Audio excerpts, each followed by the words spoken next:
11 de maio. Agradeça-me por seus problemas. Sempre que sua mente esbarrar em alguma dificuldade, traga a mim com gratidão.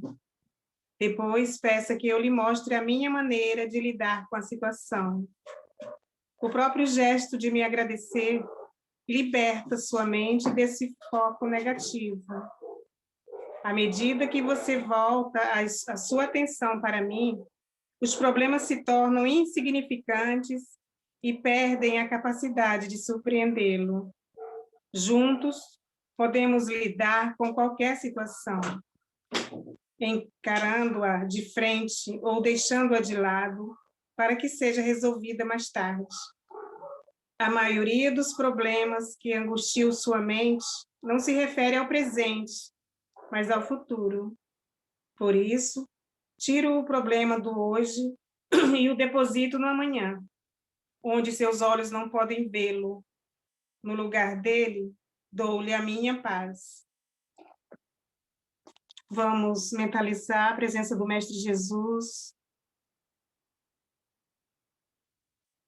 Obrigado, Senhor, por esse momento, por estarmos aqui mais uma vez com essa oportunidade tão valiosa, reunidos em Teu nome.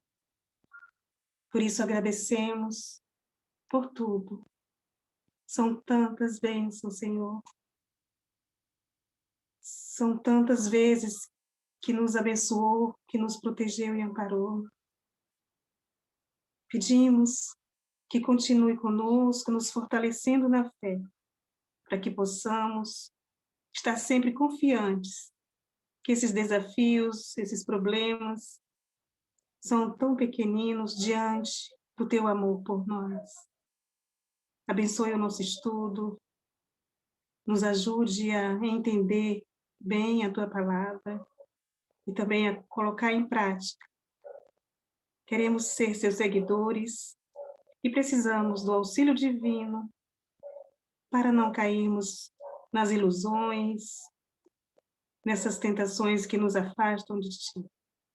Fique conosco, agora e sempre. Assim seja. Assim seja. Quem gostaria de abrir o Evangelho hoje para ler? Levanta o dedinho. Quem? Ih, o Simba fez miau. O Simba quer ler, gente. Nani levantou o dedo. Olá, meninas, boa noite. Vamos ver a lição que teremos hoje. É o capítulo 4. Ninguém poderá ver o reino de Deus se não nascer de novo. O item é o item 5.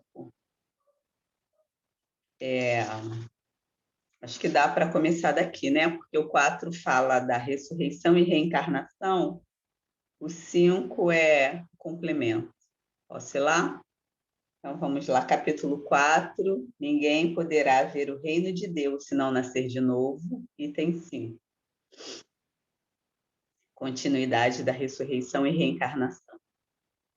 Ora, entre os fariseus havia um homem chamado Nicodemos, senador dos judeus, que veio à noite ter com Jesus e lhe disse: Mestre, sabemos que vieste da parte de Deus para nos instruir como um doutor, porquanto ninguém poderia fazer os milagres que fazes se Deus não estivesse com ele. Jesus lhe respondeu: em verdade digo-te, ninguém poderá ver o reino de Deus se não nascer de novo. Disse-lhe Nicodemos: como pode nascer um homem já velho? Pode tornar a entrar no ventre da sua mãe para nascer segunda vez? Retorquiu-lhe Jesus: em verdade digo-te, se um homem não renasce da água e do Espírito, não pode entrar no reino de Deus. O que é nascido da carne é carne, e o que é nascido do Espírito é Espírito. Não te admires de que eu te tenha dito ser preciso que nasças de novo. O Espírito sopra onde quer e ouves a sua voz, mas não sabes de onde vem ele, nem para onde vai. O mesmo se dá com todo homem que é nascido do Espírito. Respondeu-lhe Nicodemos. Como pode isso fazer? Jesus lhe observou. Pois que és mestre em Israel e ignoras essas coisas? Digo-te em verdade, que não dizemos senão o que sabemos e que não damos testemunho senão do que temos visto. Entretanto, não aceitas o nosso testemunho. Mas se não me credes quando vos falo das coisas da terra, como crereis quando vos fale das coisas do céu? João, capítulo 3, versículos 1 a 12.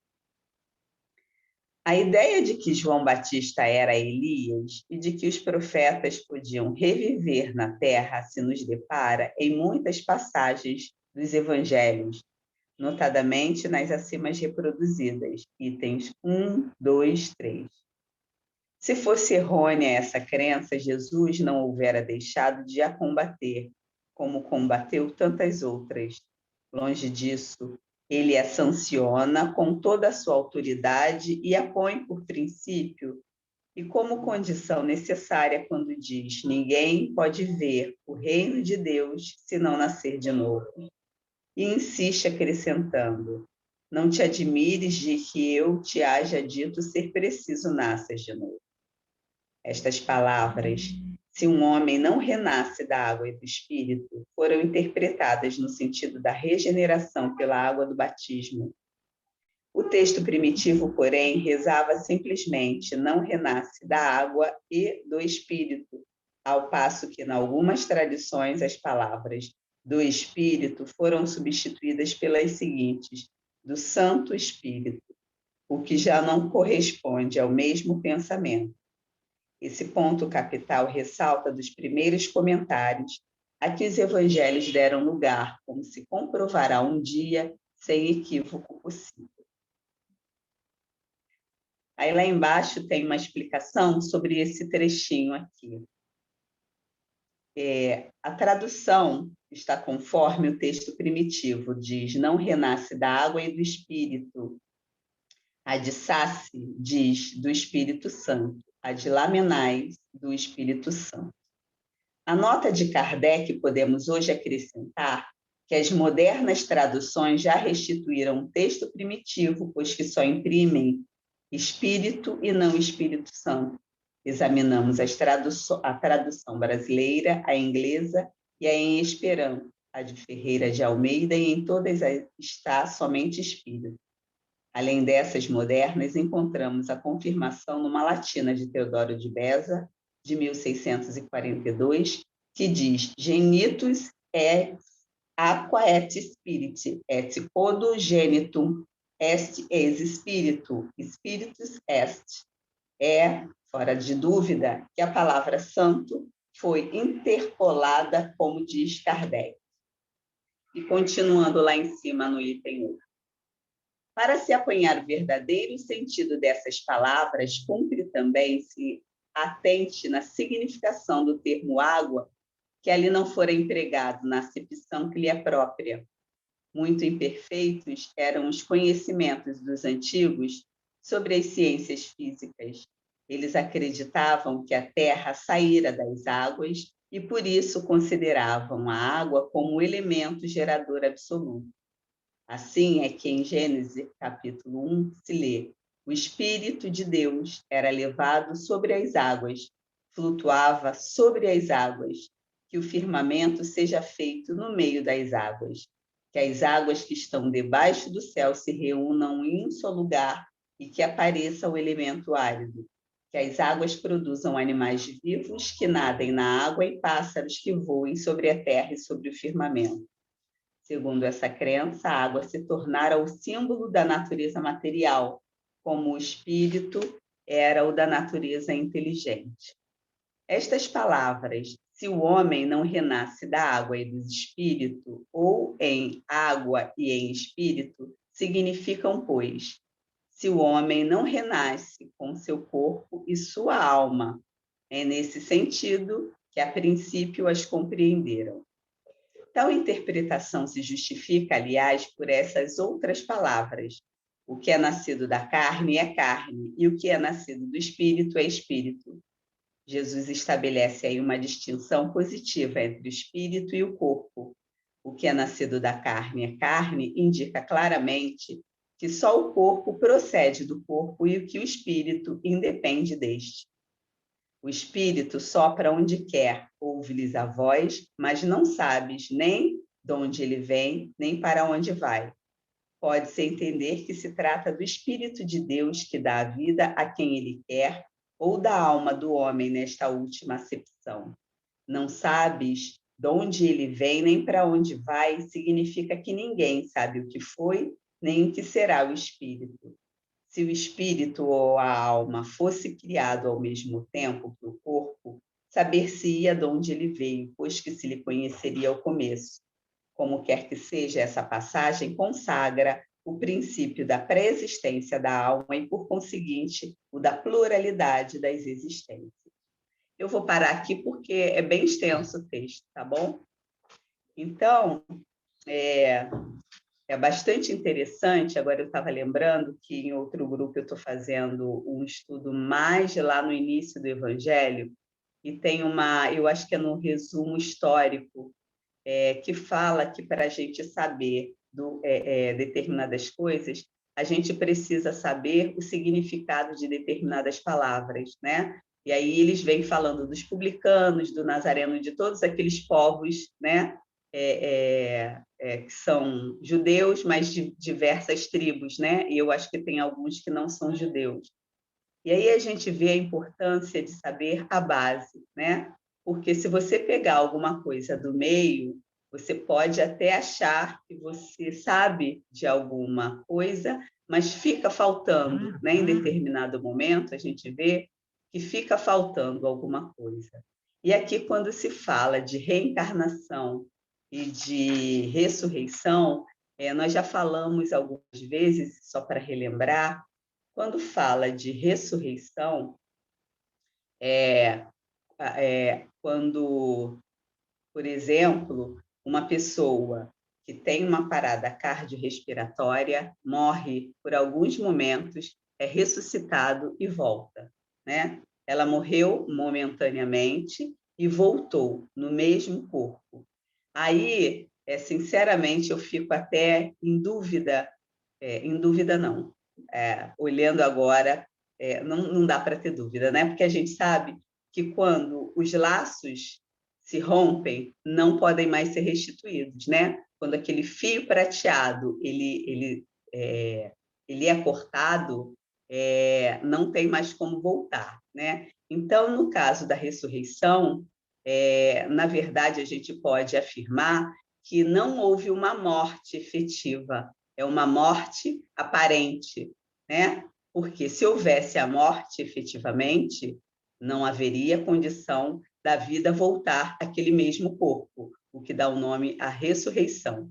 E na reencarnação, a gente sabe que quando o corpo físico morre, ele renasce novamente, o espírito renasce novamente em outra roupagem, né? Em um tempo depois ou não. Aí varia muito, né? Do espírito, né? Que a gente sabe que há alguns espíritos cuja necessidade, eu acho até que são raros os casos, de reencarne, eles reencarnam quase imediatamente, ou naquela mesma, vamos dizer, existência que ele estava, né? Mas isso são coisas assim para ser estudadas mais minuciosamente. Então, só para diferenciar a ressurreição da reencarnação, e para falar aqui desse ponto em que ele fala que o que nasce do corpo é o corpo, que nasce do corpo e morre, né? E o que nasce do espírito, que nasce da alma, é alma, que é o espírito, que é eterno, né? Ele morre, vamos dizer, para nós que estamos aqui, para algumas pessoas que não acreditam na reencarnação, não acreditam na pluralidade das existências, não acreditam em uma nova existência, que é só aquela, terminou aquela, acabou. para essas pessoas o espírito morre, né? Não sei se é exatamente essa a visão de outras doutrinas, porque eu não tenho conhecimento efetivo, né? Mas eles não acreditam na vida do espírito, né? Pelo que eles dizem, a pessoa fica em algum lugar e aí eu não consigo entender como isso se dá, né? Mas para nós que já sabemos que o espírito vive várias vezes, né? Já viveu muitas e viverá ainda tantas outras quanto forem necessárias para que ele cresça, para que ele evolua, para que ele alcance a perfeição, né? Se livre de todas as impurezas. E aí, quando a gente vê esse jogo de palavras do Espírito Santo, nós temos que levar em consideração que cada denominação vê de um jeito, né? E aí eu foi ontem que estávamos falando do respeito, né? Que tivemos o exemplo da Suelen e do esposo dela, né? De como é interessante e como é bacana esse respeito que a gente tem.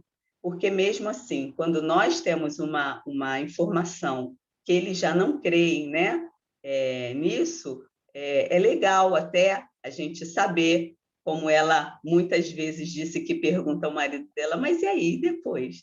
Né? Da gente ter o interesse de saber qual o pensamento deles, né? Mais uma troca, é mais como informação, mas com todo respeito, né? E quando ele diz que o que é nascido do corpo é corpo, e como o que é nascido do espírito é o espírito, a gente pode ir puxando agora a brasa para a nossa sardinha, falando de espíritas, eu acho que aqui somos a maioria, né?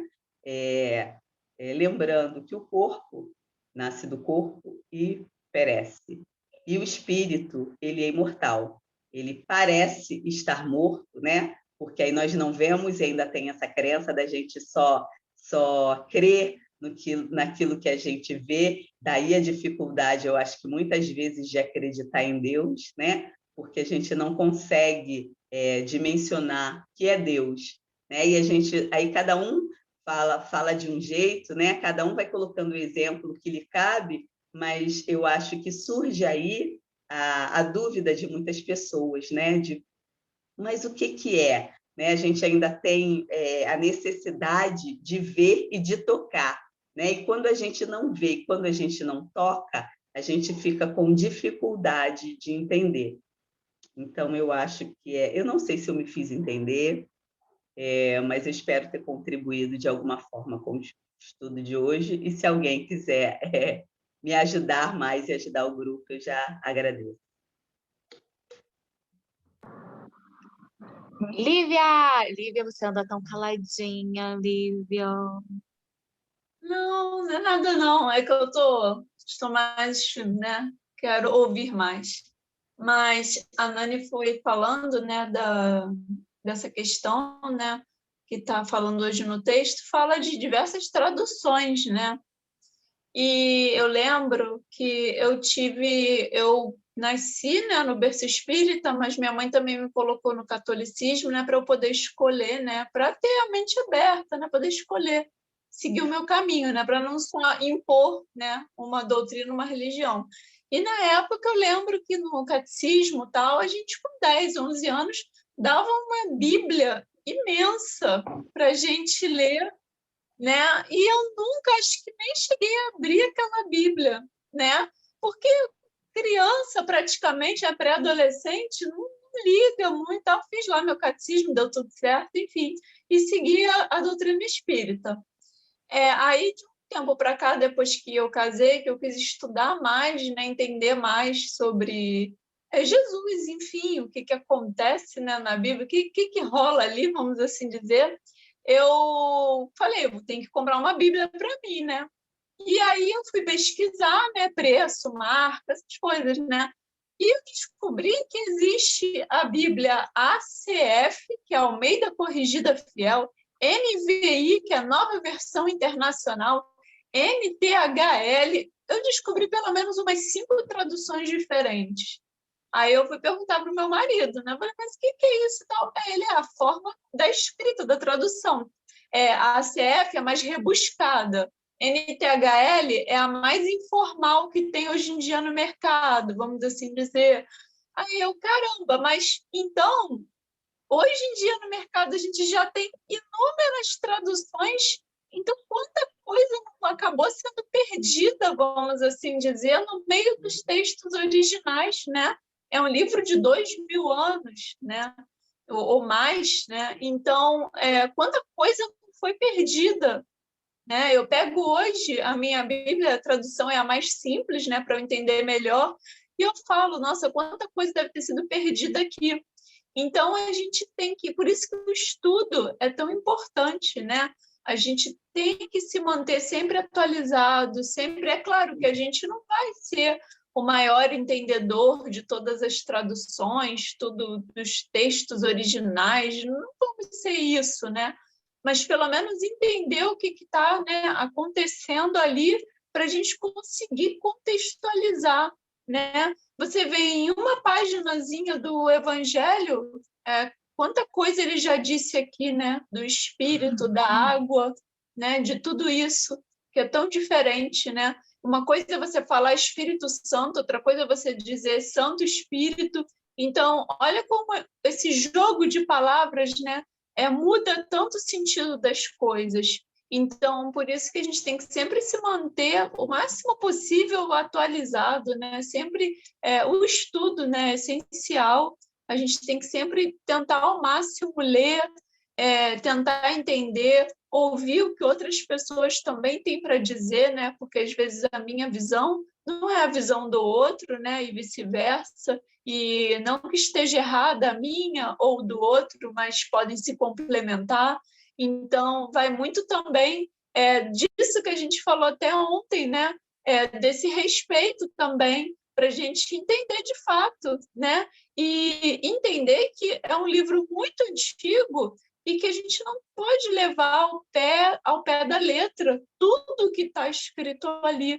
Tem uma interpretação, tem todo um estudo por trás, né? Não é, às vezes, o que está escrito não é exatamente, né, aquilo, como a gente viu aqui, né? A gente vê em Gênesis todo aquele como se fosse o Gênesis é como se fosse uma canção, né? Pelo que eles falam, né? Que os hebreus cantavam, que Deus criou, né? A terra em 7 dias e tal, e vai desenvolvendo a partir disso. Então, tudo é muito poético também, né? Algumas partes da Bíblia são muito poéticas. Então, a gente tem que levar tudo isso muito em conta, né? É um livro, como eu falei, é um livro antigo que com certeza tem que ser muito respeitado, respeitado demais, mas também tem que ser muito, muito estudado, porque foi o que eu falei, muita coisa infelizmente se perdeu, mas com o estudo, a compreensão e o respeito, né, da visão de cada um, a gente consegue chegar num consenso sim, né? Então acho que era isso que eu queria falar. Alguém mais gostaria de falar do nosso estudo? A Paula levantou o dedinho, não foi, Paula? Pode falar. Sabe abrir o áudio? Oi, Pera falando. Eu queria só dar um testemunho, porque, se eu não me engano, eu estava lendo alguma coisa, acho que eu estava lendo essa parte da ressurreição e passei também para nascer de novo, mas é só um testemunho. Eu não sei se todo mundo sabe, mas eu estou internada em casa e saio para fazer alguns exames, alguns procedimentos. Eu estava correndo, entendeu? Para vir para casa, para tomar um banho. Acabei de sair de um procedimento médico, né? Tá começando a doer um pouquinho, né? Daqui a pouco eu vou começar a cuidar. E isso já está indo para o 3º mês de investigação. E quando eu passei 2 meses sendo cuidada pela minha filha, sem ninguém saber o que eu tinha, quando eu dormia, eu sentia que eu ia para outro lugar, né? E uma vez eu não sei se eu sonhei, eu não sei o que aconteceu, mas aquilo era muito real. Me perguntaram se eu queria ficar e trabalhar ou se eu queria cessar minha dor e aquela dúvida, né, que eu tinha.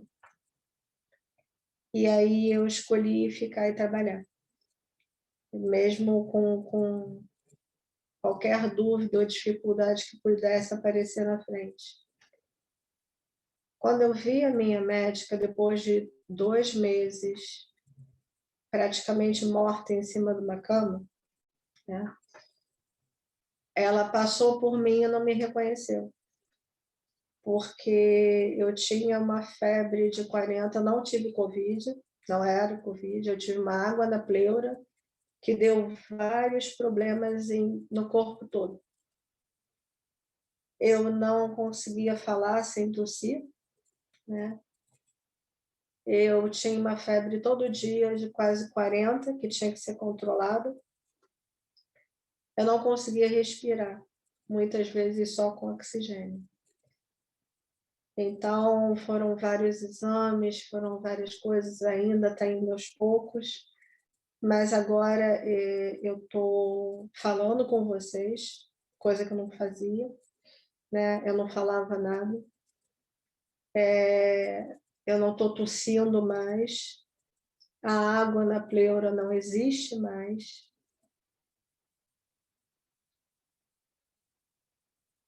Eu comecei a fazer o culto no lar com a minha filha, com muita dificuldade das palavras, né? Mas com muita vontade. Toda vez que a gente abre exatamente no que a gente estava pensando, entendeu? Então, era só isso. Eu fico com as palavras, né? Eu termino com as palavras da médica: você renasceu, entendeu? E, para mim, eu morri numa vida e nasci em outra. E com as da médica, as minhas e da minha filha, dizendo que eu sou uma outra pessoa. Realmente, não é aquela questão de falar de você ser boa ou ruim. Eu estava buscando um despertar espiritual, mas eu tive que passar por isso para poder voltar, entendeu? Entendendo com vontade, entendeu? Passando, entendeu? Para os outros o que aconteceu comigo, entendeu? Dando esperança, força em tudo quanto é lugar que eu tenho ido. E isso não tem preço. É uma experiência que eu tenho vivido e, com certeza, peço desculpas que eu estou com um pouquinho, está dando um pouquinho de dor já, mas eu corri muito para esse evangelho para agradecer a vocês por essa oportunidade, tá, Suzana? E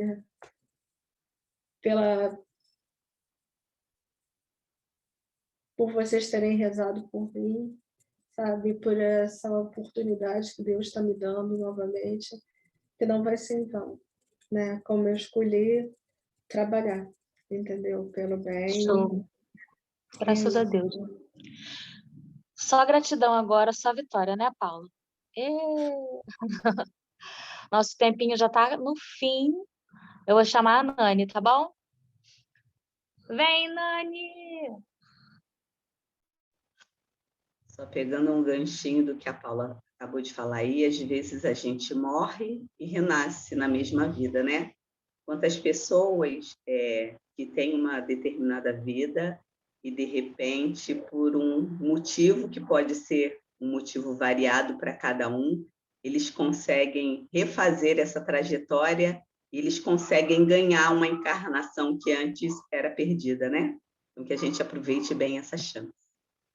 Que sejamos luz na vida do outro lembrando que o conhecimento é que nos liberta, nos leva à verdade, e é ela que nos liberta, que quando tivermos algo de bom, que a gente não hesite em passar à frente, né?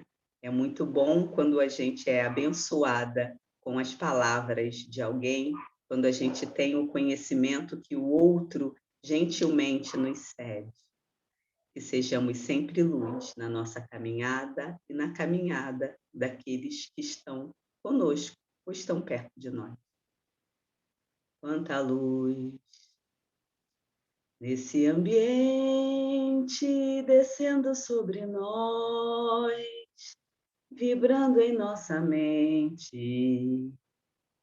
Quanta luz, quando assim em prece, como a alma cresce aos olhos de Jesus.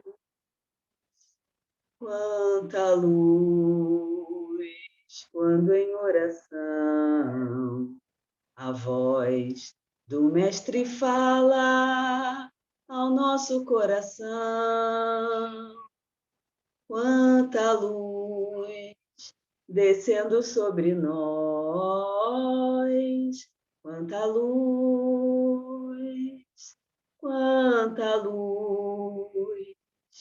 Que a gente aproveite essa luz que nesse momento, vindo do céu e de todos os cantos onde haja o bem e o amor, que a gente possa se beneficiar delas e também possa enviá-las para todos aqueles que estão necessitados.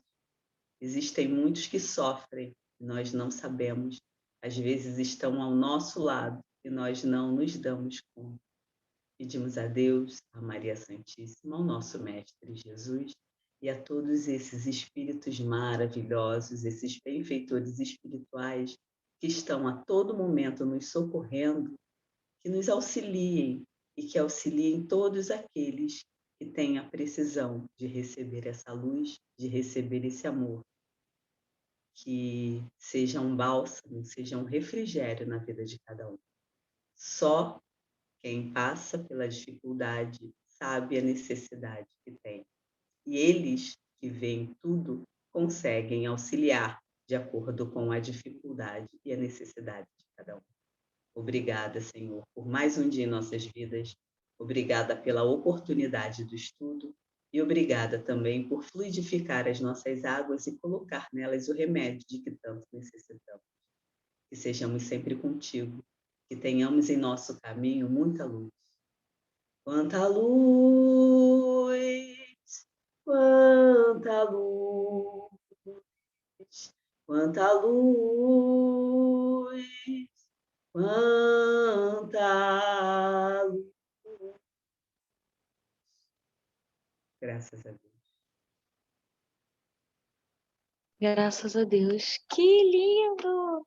Vamos tirar nossa foto? Atenção. 1, 2, 3 e sorrindo. Pronto, pode se mexer. Um beijo. Até amanhã, se Deus quiser. Tchau!